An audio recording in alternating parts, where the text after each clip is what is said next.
Bienvenidos a otro episodio del podcast de Charlas Técnicas de AWS. Mi nombre es Marcia Villalba y soy Developer Advocate para AWS Serverless. ¿Qué tal? Por aquí Guille y arrancamos un nuevo episodio. ¿Qué tal, Marcia? Muy bien, este es un episodio medio raro porque estamos vos y yo, no hay nadie en el medio. Como si nos están viendo, siempre ponemos a alguien, al invitado en sandwichito ahí entre vos y yo. Sí. Esta vez es mano a mano. Y traemos un par de temas. Bueno, el primero, sobre todo, los que te hayan estado viendo en eventos, conferencias, más o menos pueden saber por dónde van los tiros, pero para los que nos están escuchando y estáis acostumbrados al solo el audio, Marcia trae novedades Sí, personales. exacto. Bueno, para los que no saben, estoy casi de 8 meses de embarazo. Y aquí Ah, sigue. y acá estoy. Este es uno de mis últimos episodios. Creo que vamos a sacar otro más dándole la bienvenida al nuevo host. Pero bueno, eso ya lo verán. Pero bueno, por eso vamos a hacer un episodio mano a mano con Guille, porque hace mucho tiempo que no hablo. Sí, cerramos el año con Reinvent y no hemos tenido la oportunidad de este momento de soledad Exacto. para contar cómo Y se habla. avecinan tus meses Y a bueno, partir de ahora. por ahora yo en la temporada 5 no creo que participe más porque estoy en Finlandia y una de las ventajas de Finlandia es la baja de maternidad, que es bastante generosa, así que voy a desaparecer del podcast por un tiempo, pero eso no significa que voy a desaparecer del mundo porque soy un poco inquieta y me van a seguir viendo por las redes sociales y Twitter, así que si quieren hablarme y decirme hola, ya saben que me pueden escribir por ahí. Pero para todo tema relacionado con el podcast, escríbanle a Guille y al correo que está en la descripción de estos episodios, porque si me dicen, Marcia, quiero participar del podcast como muchos hacen, puede pasar que pasen muchos días a que yo pueda unir esas dos neuronas y pasarle el mensaje a Guille. Así que los primeros Bueno, meses de un bebé son duros. de hecho tendremos a Marcia al otro lado de la escucha, disfrutando desde el sofá de su casa. Sí, Me llama la atención, decías que Finlandia suele ser muy generosa. ¿Cuál es la sí. media de baja paternal o maternal en el país? Ah, es uno de mis temas favoritos de Finlandia porque tienen la misma baja para los papás que para las mamás. O sea, es un año que se divide igualitariamente entre los dos, pero vos podés darle días al otro padre, o sea, depende de las familias, Ujú. pero al final es un año. eh, Qué y bien. después lo puedes extender hasta 3 años, obviamente, sin goce de sueldos, pero sin perder el trabajo y es igualitario, tanto el papá como la mamá, o los padres, porque acá no importa quiénes son los padres del niño, tienen derecho a estos beneficios y a mí me parece que es una de las políticas de igualdad más importantes porque si queremos hacer que las mujeres sean contratadas y tengan posibilidades de triunfar en sus trabajos, tenemos que darle los mismos beneficios a los hombres y a veces esas cosas es un poco raro cuando se los decís a otras personas, pero como yo siempre digo, yo si voy a una entrevista de trabajo y a mí no me juzgan por ser mujer en edad reproductiva, porque mi marido es un hombre y la edad reproductiva de un hombre es mucho más larga que de una mujer, y se puede ir exactamente el mismo tiempo que me voy yo cuando tengo un bebé y no se le nota que está embarazado. Entonces, eso hace que como mujeres tengamos mucho poder a la hora de conseguir trabajo y que no se nos hagan esas preguntas incómodas que en muchos otros países se tiende a juzgar a las mujeres, está en edad de tener hijos, capaz mejor no la contrato porque en cualquier momento se queda embarazada. Claro.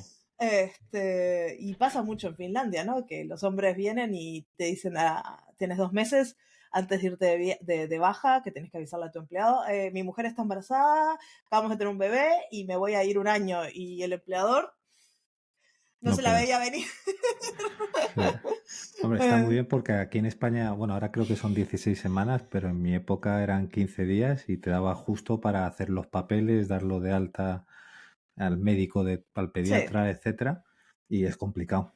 muy Al final complicado. se te pasa volando y es cierto que las madres tenéis una carga ahí los primeros meses, Pero fíjate, había un estudio que decía que hasta los 14 años de vida de los críos, los padres pasan un 80% de su tiempo con ellos. Y a partir de los 14, en la pubertad, edad del pavo, como lo queramos llamar, baja un 40%.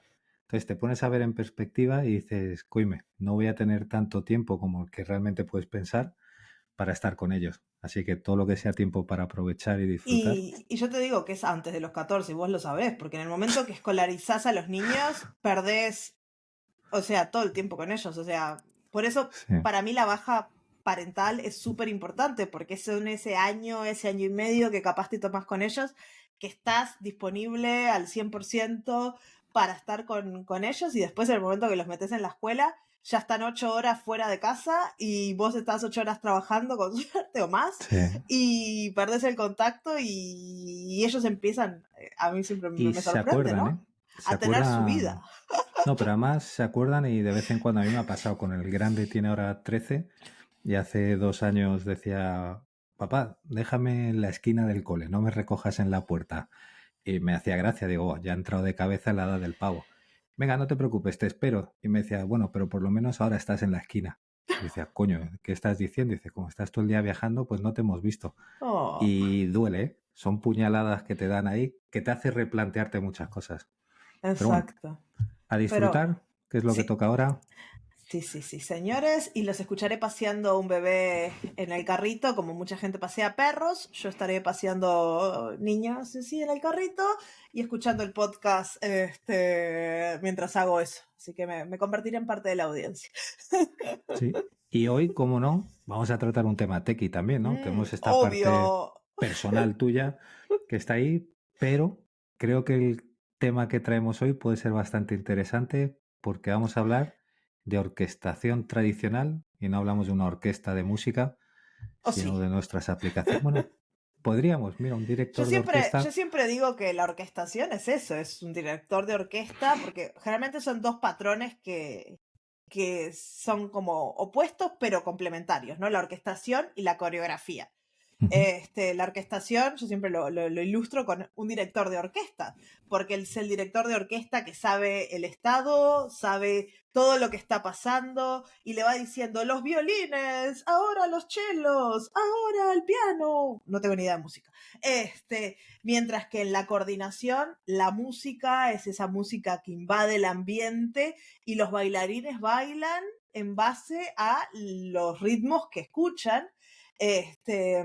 Y capaz sería algo como más improvisado, el jazz, donde tenemos estos músicos que van escuchando y van recibiendo estos eventos, ¿no? Que hacen que produzcan diferentes sonidos y diferentes movimientos si fueran bailarines. Entonces, son estos dos patrones de arquitectura que son muy escuchados y son muy importantes en el momento de crear aplicaciones distribuidas, aplicaciones a gran escala. Pero bueno, hoy me quiero enfocar en la parte de orquestación. Y no solo orquestación, sino que vamos a meter un tema que muchos, que está de moda, pero muchos estarán ya hartos de oír, que es Generative AI e inteligencia artificial. ¿Cómo podemos involucrar o meterlo todo en nuestros sistemas de Sí. orquestación, ¿no?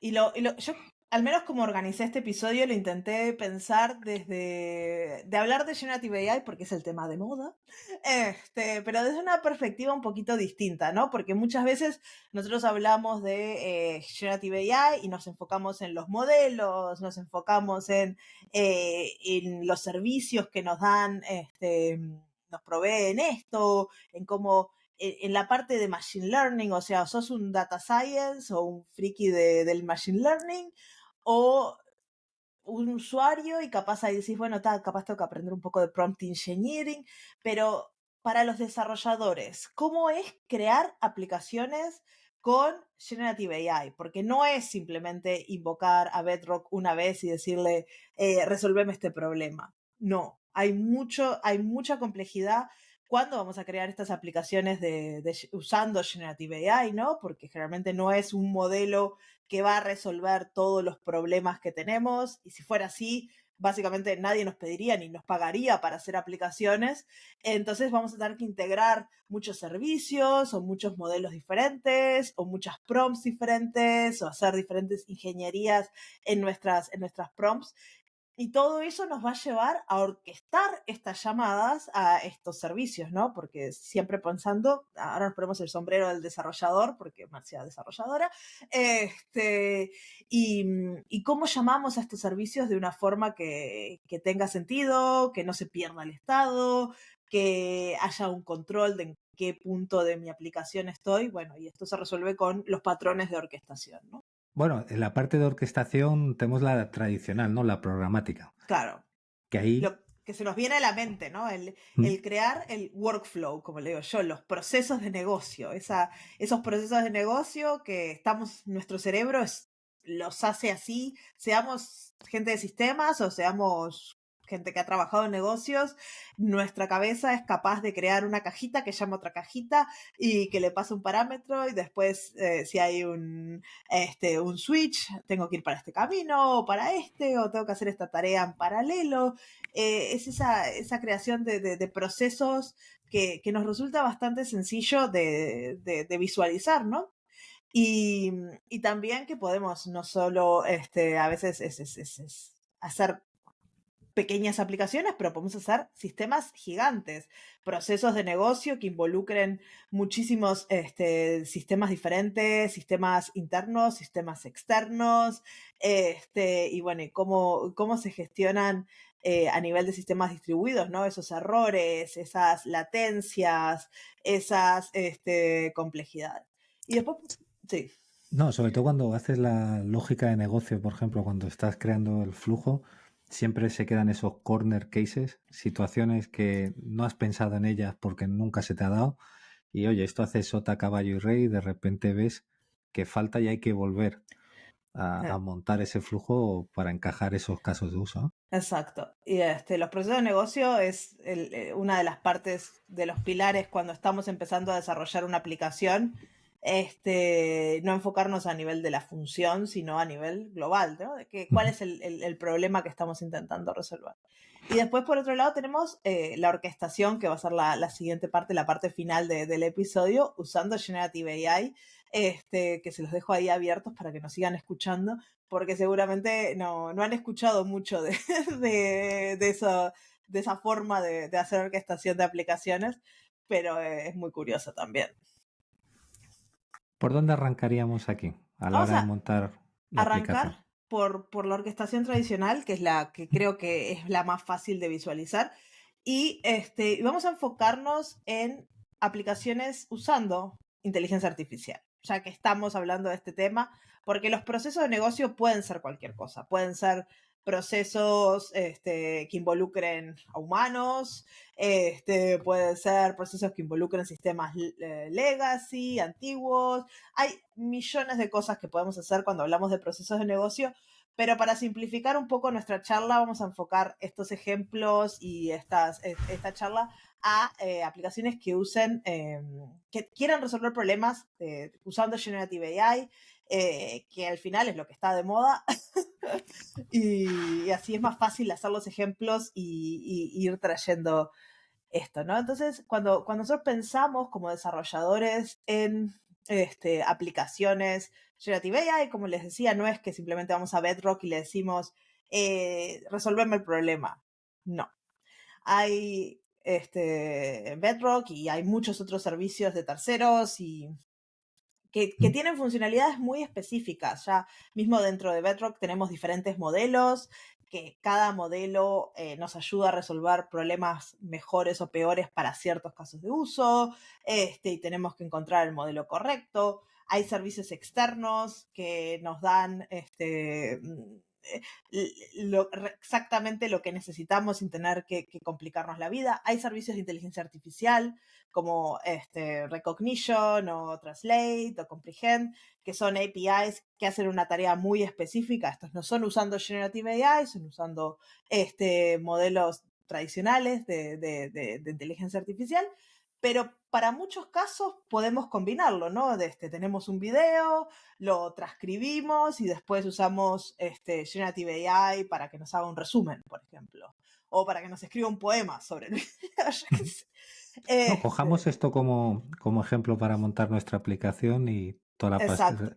Y has dicho un buen punto que es ¿por dónde arranco? ¿Qué modelo uso?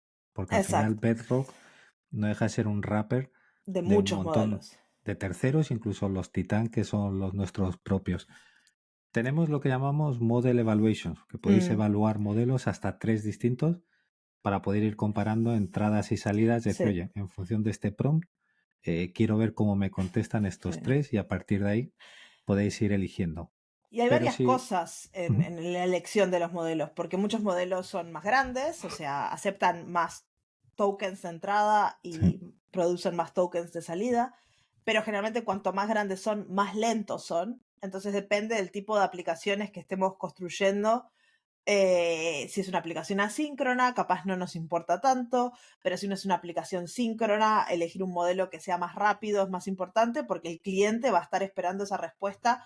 Y esas son cosas que también desde el punto de vista del desarrollador tenemos que evaluar cuando estamos eligiendo el modelo. A veces decimos, voy a elegir el modelo más grande que hay para no tener que preocuparme de los tokens que entran y salen, pero puede demorar 3 veces más que un modelo más pequeño, y listo. Bueno, ahí hay que coger también lo que decía Werner Vogels en Reinvent, que añadía la funcionalidad de coste como un requerimiento no funcional, que hay También, que tenerlo en cuenta a la hora de diseñar. Y lamentablemente, en todo esto de Generative AI se cobra o se factura por tokens de entrada, salida, o si tienes una reserva ya hecha de antemano, pues lo que el throughput que hayas reservado para esa parte. exacto. Otra cosa que a veces, por ejemplo, cuando elegimos modelos, tenemos que también saber un poquito de prompt engineering.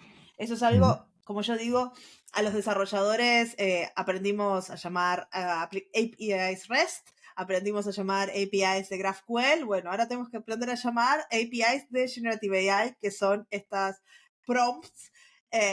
Y a mi entender son más difíciles que GraphQL o REST porque ahí hay un estándar, ¿no? Acá es como, bueno, un poco de lenguaje natural Sí. y ir encontrándole la forma. Pero hay algunas técnicas que son bastante importantes. Por ejemplo, si queremos elegir modelos más pequeños, a veces podemos partir una prompt grande en prompts más pequeñas y invocar esos modelos, por ejemplo, en paralelo y luego unir los resultados. O podemos hacer lo que se llama un prompt chaining, de llamar a un modelo y después pasarle el resultado del primer modelo al segundo modelo y al tercer modelo y así ir construyendo algo más complejo.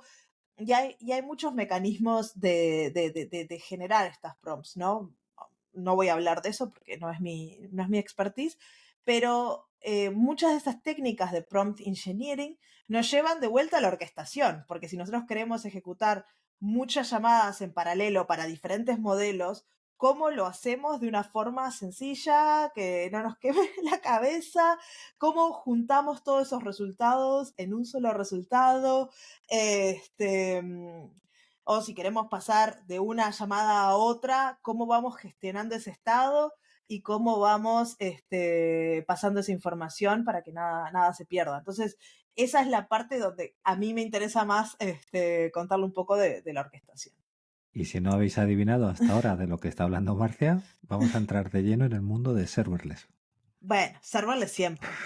Este, ¿Por qué serverless? Porque Bedrock es serverless, ¿no? Ya es algo que hablamos cuando hablamos de Bedrock. Bedrock es un servicio serverless que no, como decías vos, pagas por los tokens de entrada, los tokens de salida, los modelos que usás, pero pagas por el uso de esos servicios, de esas llamadas a ese API. Los servicios de inteligencia artificial de Amazon Toma. son también serverless, vos pagás por las llamadas y por los resultados. Entonces, no tiene sentido usar otros servicios que no sean serverless para integrar a estos servicios, porque estaríamos bloqueando la escalabilidad y estaríamos agregando un montón de complejidad que no es necesaria en nuestras aplicaciones.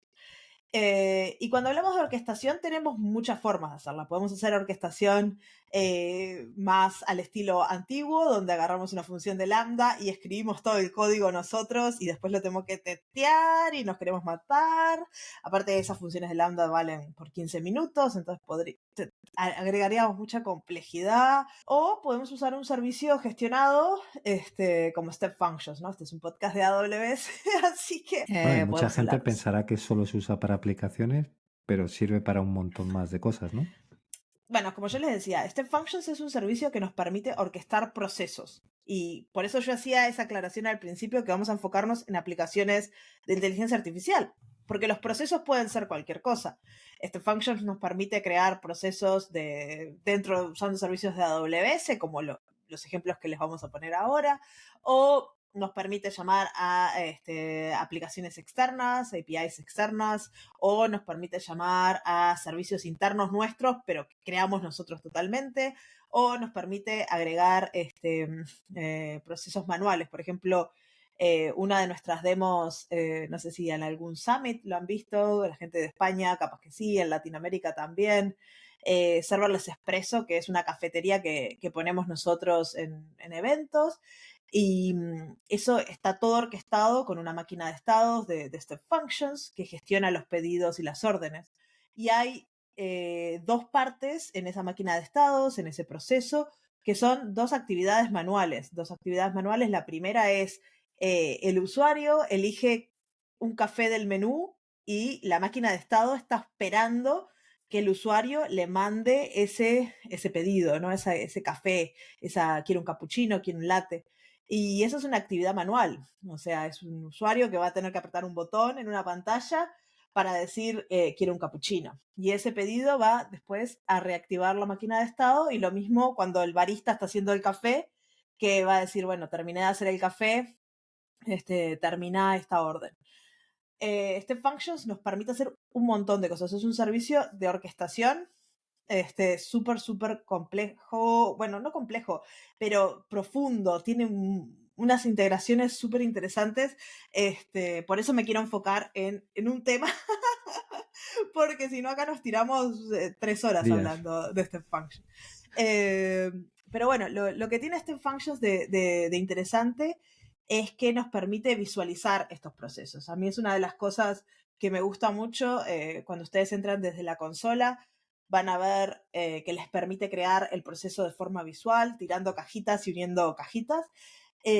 Obviamente, si son como yo, que les gusta programarlo, también pueden, porque todo al final es código y es una máquina de estado escrita en JSON o YAML, pero está buenísimo porque vos todas estas máquinas de estado, todos estos workflows, procesos, los podés abrir y lo primero que te hace es te muestra el proceso. Aunque lo escribas como código, es mucho más claro volver a un proceso de hace 6, 7 meses, un año, que es visual, que te muestra cómo las cosas se conectan, que volver un pedazo de código que es todo texto y vos decís, ¿por dónde empiezo a leer esto? ¿Para dónde voy? Bueno, ahora tenemos con Amazon Q, tienes la suerte de que si te pasa, le puedes decir, oye, ¿qué hace este código? Y te lo cuenta. Pero sí es Obvio. cierto que visualmente se capta mejor, sobre todo cuando pasa el tiempo, de qué es lo que hice en su momento. Incluso a veces te das cuenta de errores, de, coño, esta caja la conecta a este servicio, pero la podía haber optimizado de otra manera.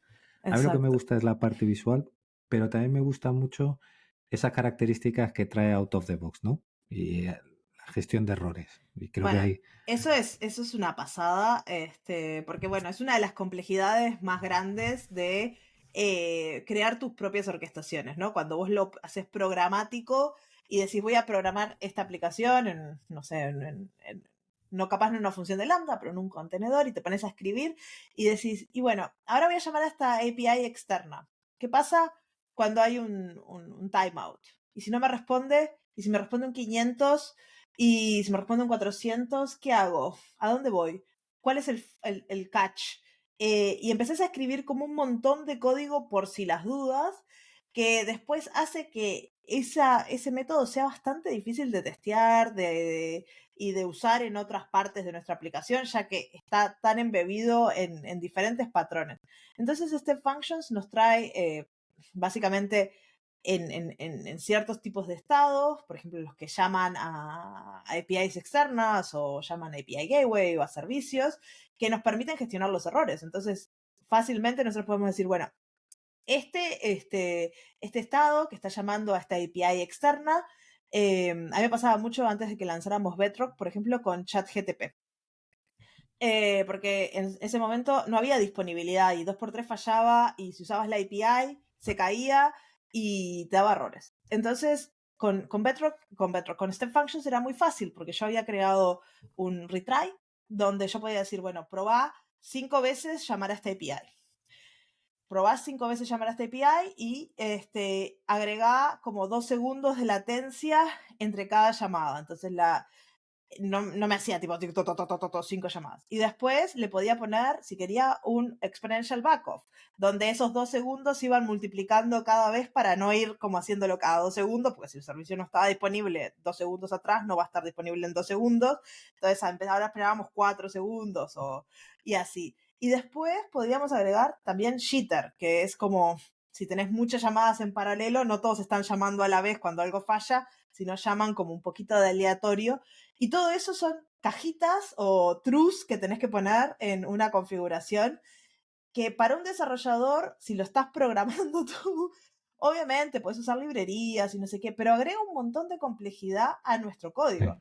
Mientras que Step Functions es simplemente unas configuraciones bastante sencillas para cada estado que lo hace. Después, otra cosa que puedes agregar en la gestión de errores es la parte de los fallback states, que en lenguaje Compensación. desarrollador es el try catch finally, ¿no? Probamos a llamar a este estado, esta API falló con un 400, no está disponible, entonces catch y hace algo, agarra ese error y, no sé, ponelo en Sí. un log o mandame un evento o hace No, algo. o revertir directamente los El cambios o estado, deshacer una lo que quieras, transacción. Si exacto. estás. Y después tenemos todo el tema de timeouts, que viene también muy ligado a la gestión de errores, que nos permite hacer, si no sé, estamos llamando una API externa o una API interna o lo que sea, que si la API no responde en 10 segundos, ya Cancela. timeout y movete a lo siguiente, porque a veces no tiene sentido esperar, porque ya sabemos que no nos va a responder, hay algo raro. Y Sí. O configurar reintentos para volver a una exacto. tarea si falla por un tema temporal, ¿no? Oye, Exacto, y todos los reintentos y toda esta gestión de errores, nosotros podemos configurar diferentes configuraciones dependiendo del error que nos da. No es lo mismo un error, un retry por timeout que un retry por 500. Porque cuando un servidor nos devuelve 500, es como si le estamos capaz dando el mismo input, nos va a devolver el mismo error. O sea, pero bueno, si es un timeout, capaz que es porque no tenía capacidad para responder o sin recursos, que a veces exacto. haces el trigger para que te levante más recursos y tienes que volver Mm, a ejecutar. Toda esa automatización la podemos orquestar, pero lo que viene ahora novedoso es que esto se integra también con Bedrock. sí, a partir de, bueno, Step Functions trae integraciones con casi todos los servicios de AWS en base a APIs. Entonces, nosotros podemos llamar a los servicios de AWS, tiene, no sé, más de 200 integraciones con 200 servicios de AWS. En base a la API, que está definida en la definición de todos los servicios de AWS, tienen un endpoint que podemos buscar. Si buscamos AWS API, no sé, Bedrock Invoke Model, nos va a dar el input y el output que esa API recibe y nosotros la podemos llamar programáticamente o usando la AWS SDK. Y en base a eso, este function se integra con un montón de servicios. Pero en reInvent del año pasado anunciamos lo que se llaman las integraciones optimizadas. Y eso hace que la integración sea aún más sencilla, no es teniendo que tener una llamada a una API directamente, sino que esa API le pusieron como un wrapper y nos resolvieron un montón de problemas. Uno de los problemas, por ejemplo, es que nos lista todos los modelos y dependiendo del modelo, nos hace la configuración exacta para el modelo. Porque si ustedes usaron Bedrock, una de las cosas que se van a dar cuenta es que cada modelo tiene los mismos 4 parámetros, pero dentro de uno de los parámetros, que es el parámetro de configuración del modelo, dependiendo de a quién estoy llamando, si estoy llamando a Cloud, si estoy llamando a Anthropic o estoy llamando a Titan, tengo que configurar, no sé, la cantidad de tokens con un formato o la temperatura o el parámetro y no sé qué. Y son casi iguales, pero diferentes, y es como si vas cambiando y probando modelos, te vas a volver loco en algún momento. Y este function eso lo hace por ti. Si vos elegís Titan, te va a configurar exactamente la llamada para Titan. Si elegís Cloud, te va a llamar Cloud con el API correcto. Y después, otra cosa fantástica que tiene esa integración es la integración con S3.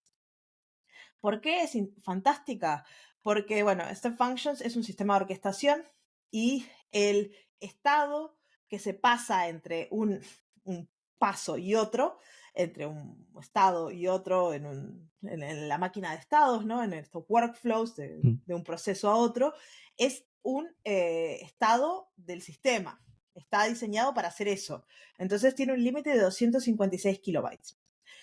Y si nosotros tenemos, no sé, un libro que le queremos pedir a Bedrock que nos lo resuma, claramente no nos va a entrar en 256 kilobytes. O si le queremos pasar una imagen a Stable Diffusion, o le queremos pasar lo que sea, vamos a necesitar más que eso. Entonces, la integración optimizada de Bedrock lo que nos permite es decirle, bueno, el input está en este bucket de C3 y el output ponelo en este bucket de C3. Entonces, de esa forma, el estado y el payload que se va pasando en la máquina de estado sigue siendo mínimo, sigue siendo pequeño, pero Bedrock puede recibir estado y producir estado gigantesco dependiendo de la cantidad de tokens que ustedes le asignen a los modelos. Entonces, estas integraciones optimizadas están muy buenas. Bueno, con Step Functions, antes con SageMaker, por ejemplo, primero entrenabas el modelo de Machine Learning con SageMaker y usabas los datos de S3 para luego realizar las pruebas, las evaluaciones y luego desplegarlo en producción utilizando lambdas para servir a las inferencias. Sí. O sea que aquí es muy Igual, parecido. con Step Functions también tenemos integración optimizada con SageMaker. Entonces, acá, por ejemplo, y con Bedrock funciona muy parecido. Hay un tipo de integración que se llama, un patrón de integración que se llama ejecutar un trabajo, que está buenísimo para SageMaker y Bedrock. Por ejemplo, si nosotros queremos hacer un fine tuning del modelo o queremos entrenar un modelo en SageMaker o fine tuning en Bedrock, nosotros podemos hacerlo con Step Functions, podemos decirle, bueno, vas a ir a hacer fine tuning de este modelo en Bedrock, y eso es una tarea que demora mucho tiempo. O sea, no es algo instantáneo como llamar un modelo y invocar un modelo, que bueno, demorará unos segundos, pero es algo rápido. Esto es algo que puede demorar ratazo, dependiendo del tamaño del modelo, dependiendo del input del dataset, lo que sea. Entonces, cuando usamos Step Functions para hacer estas cosas, lo que nos permite es ejecutar el fine tuning del modelo de forma como que la máquina de estado va a estar esperando el resultado, no va a estar haciendo un timeout de hasta que no termine de hacer el fine tuning. Porque una de las características de Step Functions es que las máquinas de estado tienen una duración de un año. Entonces nosotros podemos tener procesos ejecutando que duren un año. Y estos procesos pueden ser procesos manuales, por ejemplo, no sé si han ido alguna vez a algún sistema burocrático que sus aplicaciones están colgadas ahí por meses. Y bueno, si usaran Step Functions podrían, porque podrían agregar todas las partes manuales y todas esas partes complejas. Mientras el proceso dure un año, no pasa nada. Lo tienes. Entonces, para hacer el fine tuning de modelos está muy bueno. La máquina de estado invoca el fine tuning, le pasa los archivos de S3 para hacer el fine tuning. Y cuando el fine tuning termina, se lo devuelve a la máquina de estado para continuar el flujo del proceso. Y de esa forma es totalmente automatizado. Simplemente cuando hacemos la invocación a esa API, le vamos a decir .sync y ¡puf! Step Function sabe qué hacer. Y una de las cosas que capaz la audiencia se está preguntando es, pero ¿estoy pagando por todo ese tiempo de espera? Y yo te digo, no, lo que vas a estar pagando es por las transiciones. Entonces, cuando usamos Step Functions de estas que duran un año, vamos a estar pagando por las transiciones. Entonces, si nuestra máquina de estado está esperando que se termine este fine tuning, la máquina de estado no te cobra nada por esperar. Es algo que, que está ahí en pausa, pero gestionado por Step Functions. Entonces está muy bueno. Incluso antes de la parte del modelo, porque al final los modelos los fundacionales se entrenan con información que tienes en Internet, que está disponible, teras y teras, que la calidad no es buena, por eso siempre haces el fine tuning para mejorar la calidad del dato. Aquí podrías crear, por ejemplo, un step functions con S3, glue y batch y decir, oye, configuro un flujo de trabajo, me copias los datos de S3, me los metes en una instancia glue, transformamos esos datos y en paralelo puedo ejecutar el batch para procesar Exacto, los datos y a partir de ahí podéis ir iterando para mejorar la calidad y etiquetar, ¿no? Y ya tienes un exacto. dataset que te puede servir para no echar tantas horas en el entrenamiento como podría ocurrir, ¿no? Y Glue, Athena, Batch, son todos servicios que nos permiten crear estas integraciones .sync, estos procesos que nos permiten ejecutar un trabajo. Así que son integraciones súper, súper sencillas. Si quieren aprender más de Step Functions, yo en mi canal en inglés tengo una playlist que 2 millones Enorme. de videos de Step Functions donde muestro estos patrones, donde entramos en los detalles, cómo implementarlos a nivel programático. Así que Guille pondrá el link en la descripción para que puedan entrar en los detalles porque son cosas que no podemos hablar en el podcast. Sí. Pero para que os hagáis una idea, al final este functions puedes procesar desde datos hasta automatizar las tareas de Sí. infraestructura para desplegar, configurar, etcétera. Muchos clientes la usan, por ejemplo, para machine learning, para correr modelos, como decías vos, limpiar los datos, preparar los datos, invocan los modelos, a veces tienen muchos modelos que tienen que invocar, y esto no tiene nada de Generative AI, usando SageMaker, ¿no? Sí. O incluso modelos que ejecutan en tareas, en containers de ellos, o sea, sin SageMaker, más Sí. tradicionales. Y Es como tener los tres equipos que normalmente te encuentras en la parte de data science, el que prepara los datos, el que entrena y el que pone en producción. exacto. Lo puedes orquestar todo para tenerlo en el sitio, sin olvidar que puedes tener revisiones humanas, como decía Marcia, Sí. de que los tíos validen Por esos ejemplo, datos, la ¿no? parte de validaciones humanas es muy interesante en el mundo de Generative AI, porque Sí. los modelos de Generative AI son probabilísticos. Entonces, vos no sabes lo que te va a devolver. Le puedes mandar el mismo output, te va a devolver otro input diferente. Y también, en general, la inteligencia artificial, nosotros confiamos en ella, pero no es 100% algo en lo que podemos depender. O sea, cuando nosotros llamamos a Transcribe o llamamos a Translate, que son servicios de inteligencia artificial, los resultados son buenos, son capaz 90% buenos, pero a veces necesitamos ese humano que ponga esa coma en ese lugar correcto, que agarre esa palabra que se tradujo del inglés al español literalmente, pero en el contexto tiene que estar en inglés o es un producto o lo que sea.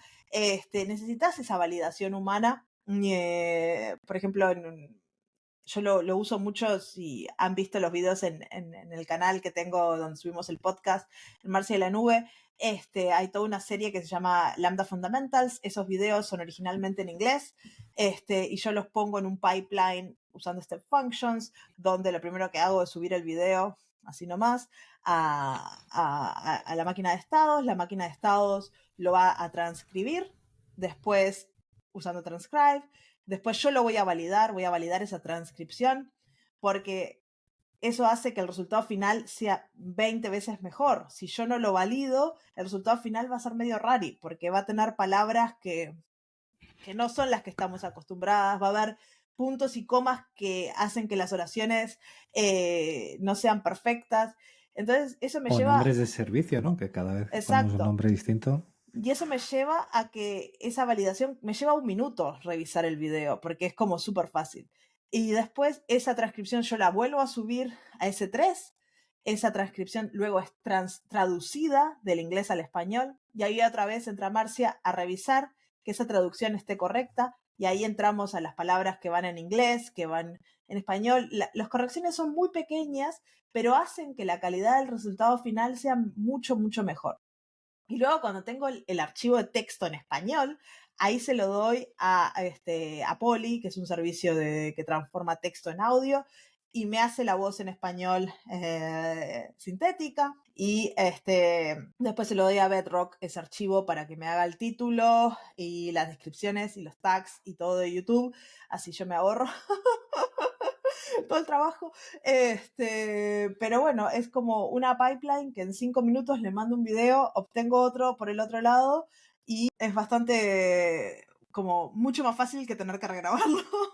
Y ya con tu descripción, con tu SEO, palabras claves, todo Todo puesto en montado. funcionamiento.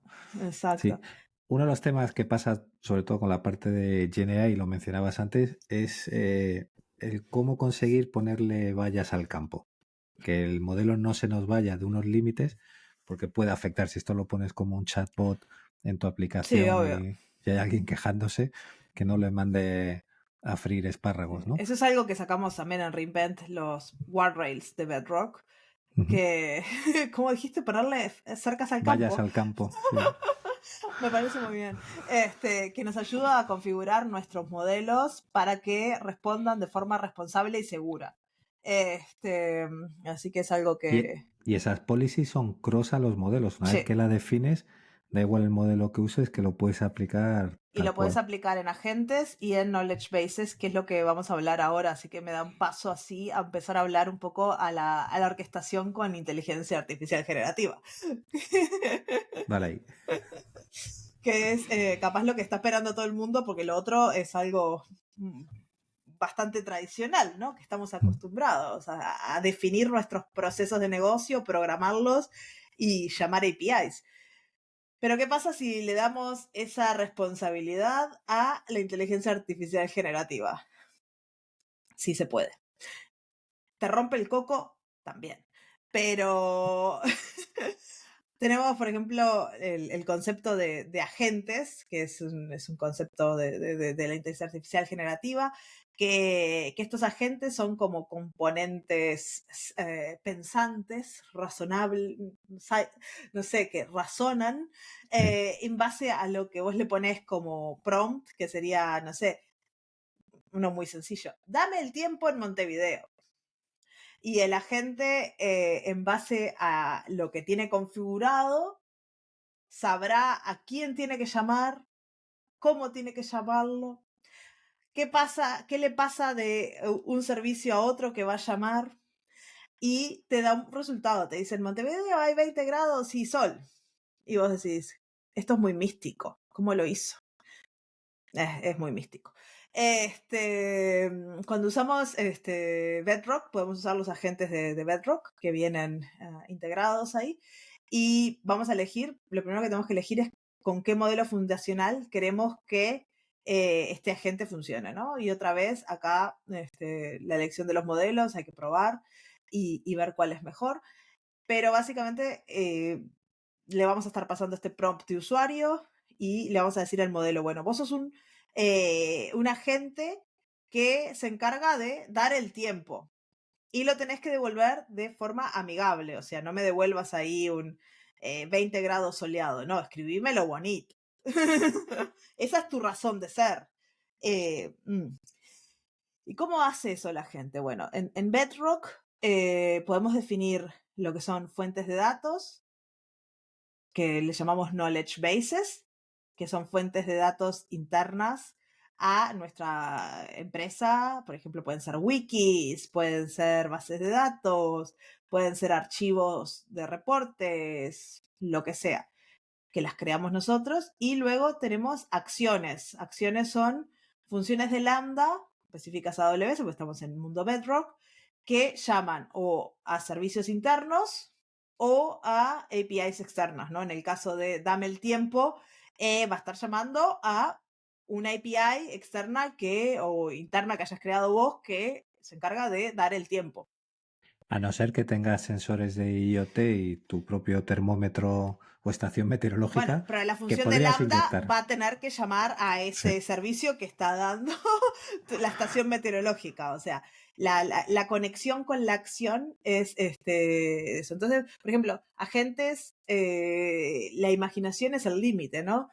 Vos en tu charla de Reinvent no habían hecho un agente que te ayudaba a... ¿Cómo A era? cambiar el billete de avión. Pasa cuando Exacto. tienes a un inútil sacando que no sabe distinguir una N y M de una NV, ¿eh? Pero bueno, eso lo diréis en otro episodio, cómo salió. Claro, pero ese tipo de agentes de soporte al usuario que eh, nosotros ya hemos visto de hace años que están disponibles ese tipo de agentes que suelen ser muy rústicos. Ahora con la inteligencia artificial generativa, las conversaciones son mucho más fluidas y los agentes pueden ir a buscar información de forma mucho más proactiva a las fuentes de datos. Antes, si nosotros queríamos hacer que un agente de soporte de usuarios pudiera responder algunas preguntas, teníamos que definir exactamente dónde estaban todos los recursos, dónde estaba toda la información, dónde podía encontrarla, cuál exactamente era la integración. Y ahora, cuando trabajamos con agentes de inteligencia artificial generativa, lo que hacemos es creamos una knowledge base en donde, por ejemplo, le decimos, bueno, en este archivo están todas las ciudades y sus latitudes y sus longitudes. O en esta base de datos está toda la información de nuestros clientes. O ustedes usaban Kendra. Acá está toda la información de El nuestro histórico. histórico, de nuestro knowledge base interno de nuestra wiki.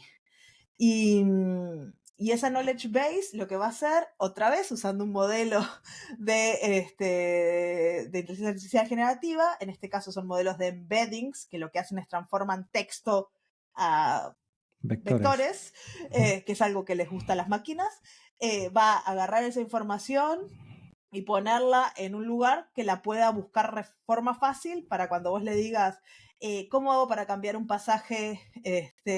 Él vaya al knowledge base, busque, encuentre el recurso correcto en su base de datos de vectores y apunte exactamente a la wiki que tiene que apuntar y te diga, mira, en esta página puedes encontrar esta información o incluso que te la diga, para cambiar un pasaje tienes que bla, bla, bla, bla, bla, bla, bla, bla, bla. Y vos dices, ajá, gracias. De hecho, lo que mola cuando conectas las knowledge bases es que se hace una copia del modelo que vayas a utilizar en privado para que tú puedas mejorarlo con Claro. esas fuentes que estás trayendo, con lo cual todo queda protegido, que es una pregunta que siempre hacen, ¿no? De, oye, Sí. cojo este modelo, meto mi knowledge base, pero se reentrena. No, esto es una copia en tu área, es tuyo y tú haces ahí lo que quieras, ¿no? Exacto, y eso es un gran punto porque la seguridad es algo que asusta mucho a la gente y sobre todo en estos Sí. mundos tan místicos, ¿no? Donde las cosas se integran y te responden y vos decís, ¿cómo sabe? Bueno, de hecho, hace unas semanas salió Cloud versión 3, que ya está disponible también Mm. en Bedrock, y gente probando, intentaron engañar y el propio modelo detectó de, parece que me estás vacilando, y le dio otra contestación. Y dice, coño, llegan a tener esa conciencia de la que tanto se habla de los modelos AGI de información Ah, general, ¿llegaremos o no llegaremos? no sé. No Y publiques este episodio muy tarde porque va a estar totalmente desactualizado. Eh, cuando salgamos hay robots matando aquí con láser, pegando tiros. Pero una cosa curiosa desde el punto de vista de los desarrolladores de las knowledge bases es que no hay que crear integraciones. Entonces, vos creás estas fuentes de datos y le decís, cuando creas la fuente de datos, esta es una fuente de datos con estos parámetros o estas cosas, pero no tenés que dar como este campo. Por ejemplo, yo hice en el canal de YouTube, si los dejamos listado, un ejemplo con knowledge bases y agentes, donde el agente te da el tiempo, es lo que les decía el ejemplo al principio. Y la knowledge base es simplemente un archivo de CSV, Common Separated Value, donde soy disléxica, no lo intentes. Donde tenemos una lista de ciudades, una lista de sus latitudes, sus longitudes y un montón de otra información. ¿Por qué? Porque la API externa que uso, si le decís Montevideo, no sabe que Montevideo es, hay dos. Si le decís, y hay muchas ciudades que se repiten, como te pasó a vos.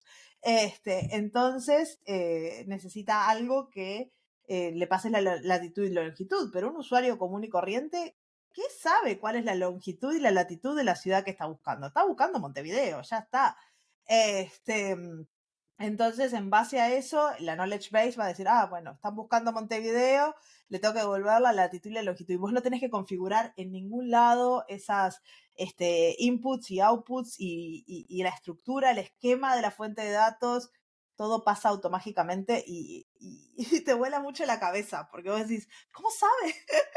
Sí, es como cómo van añadiendo contexto a lo que le estamos Sí. preguntando. Y lo mismo con las acciones. Las acciones yo les dije que eran funciones de lambda. Estas funciones de lambda, por ejemplo, volvamos al caso de llamar a una API del tiempo. Entonces, si nosotros construyéramos esto de una forma más tradicional, tendríamos que hacer una función de lambda donde el input y el output de esa función de lambda, ¿no? Fuera, si la queremos de forma amigable para el usuario, bueno, le pasamos, no sé, la latitud y la longitud, y nos devuelve de forma amigable en Montevideo, a ver, sol, 20 grados y no sé qué, y dentro de esa función tendríamos que hacer toda la conversión de, no sé, de kelvins, porque está endpoint que usé yo, me lo devolvían kelvins, ¿por qué? No lo sé, a Celsius o Fahrenheit, y tendríamos que ver si soleado, qué significan los parámetros que nos devuelve la API, y yo qué sé, esas cosas que se vuelven complejas. Y después, ni hablar de la localización. Si yo quiero esto decirlo en inglés, en español, en chino, tendría que hacer otro paso más donde creáramos la traducción de lo que acabo de decir. En cambio, cuando trabajamos con agentes, la función de lambda es una función pelada. O sea, es una función a la cual yo le paso la latitud y la longitud, llama a esa API externa, y me devuelve un JSON feucho, horrible, y el agente es el que se encarga de hacerlo lindo y ponerlo de la forma que el usuario lo va a entender. Entonces, si el usuario le escribe en español, le responderá en español; si el usuario le escribe en inglés, le responderá en inglés, y te hace la traducción de kelvins a Celsius, porque es lo normal, y te escribe la respuesta de una forma que una persona la puede entender.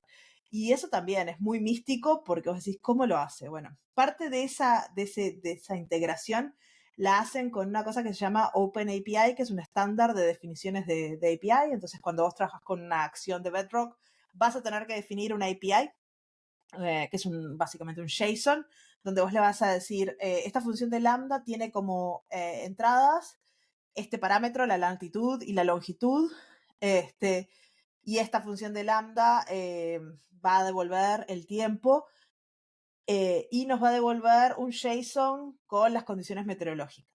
Y acá una cosa que a los desarrolladores nos complica mucho es que este texto que nosotros agregamos en la definición de la OpenAPI es fundamental. O sea, muchas veces lo obviamos porque decimos, ¿para qué vamos a agregar comentarios? ¿Para qué? Sí, es obvio.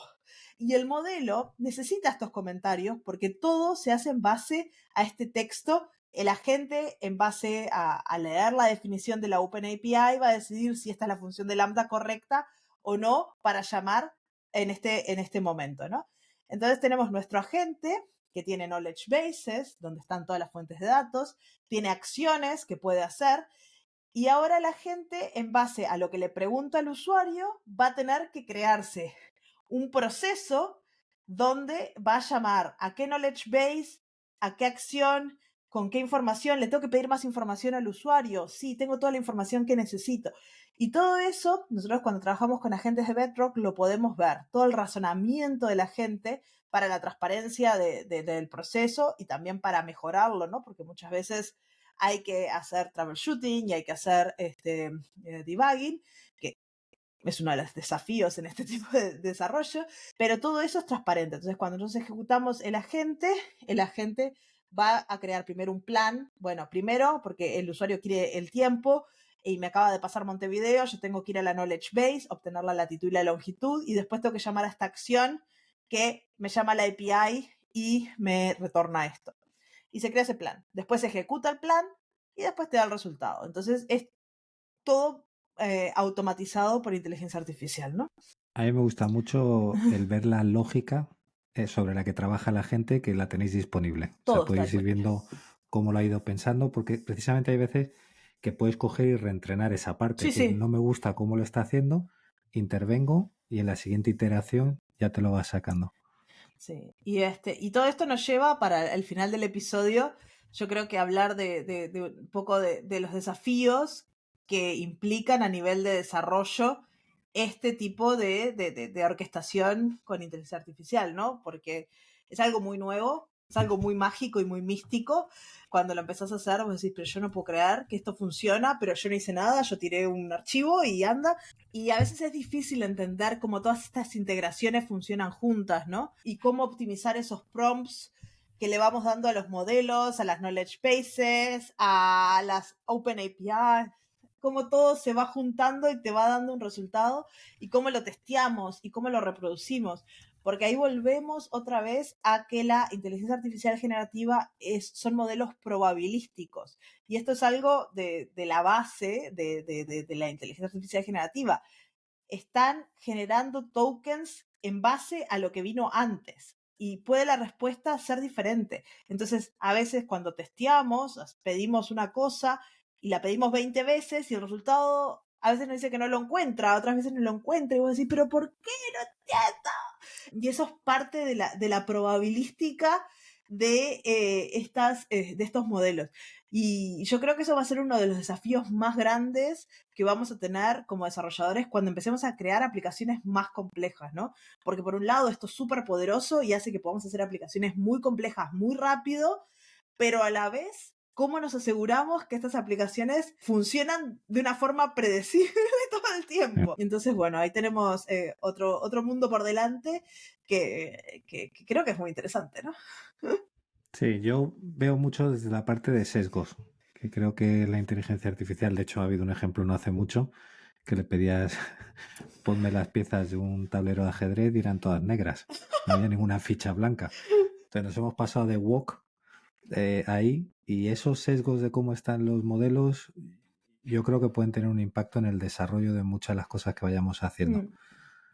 Pero veremos cómo lo solucionan, porque no creo que entrenar, porque esto es uno de los temas. Aquí estamos hablando de que coges algo que ya lo tienes, un modelo base o fundacional, y sobre él montas tu aplicación. Pero para llegar a ese modelo base, por ejemplo, el de Llama 2 de Meta, el de 70B, no sé si eran 6.000 GPUs durante 12 días y eran como 2 millones de dólares, solo llegar al punto en el que tú puedes empezar a utilizar ese modelo para... Entonces no está al alcance de cualquiera y son muy pocas las compañías que pueden realmente Pero llegar a ello. yo hablaría de los desafíos directamente al desarrollador. O sea, esos ya son desafíos de la inteligencia artificial generativa, pero